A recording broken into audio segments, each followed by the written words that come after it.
যে দলটা বলেছে ফেব্রুয়ারিতে নির্বাচন হবে না, হইতে দিবে না, তো সেই দলের তো কোনো ভিত্তি নাই, সেটা নিবন্ধিত দলও নয়। এবং তাদের সমাবেশগুলোতে আমরা টোকাই দেখি।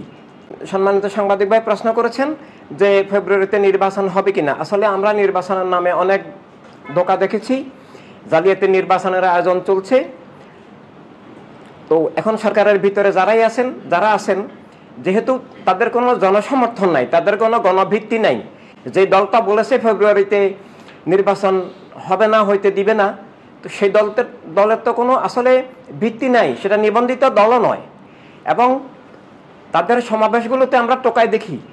আমরা কাউকে হেয় করে টোকাই বলছি না, কিন্তু সমাজ বর্তমানে যেভাবে বলা হয়, এভাবে বস্তি থেকে ভাড়াটিয়া মানুষ এনে যারা সমাবেশের নামে প্রদর্শনী করে জনগণকে ধোঁকা দেয়, তো সেই দলের ভিত্তি নেই। এবং আরও একটা দল আছে যাদের কোনো একটা আসনেও নির্বাচিত হওয়া সম্ভব নয়, জঙ্গিবাদী উগ্রবাদী দল।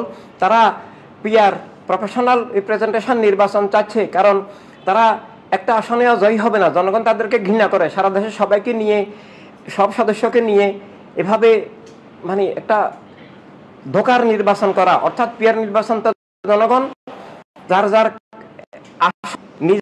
নিজস্ব এমপি নির্বাচন, জনগণ সরাসরি এমপি নির্বাচন করতে না পারলে জনগণ কার কাছে সুখ দুঃখের সমস্যার কথা, সংকটের কথা বলবে?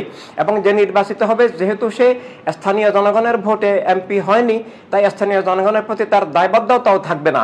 তো এভাবে নির্বাচনের নামে ধোঁকা প্রহসনের চক্রান্ত চলছে।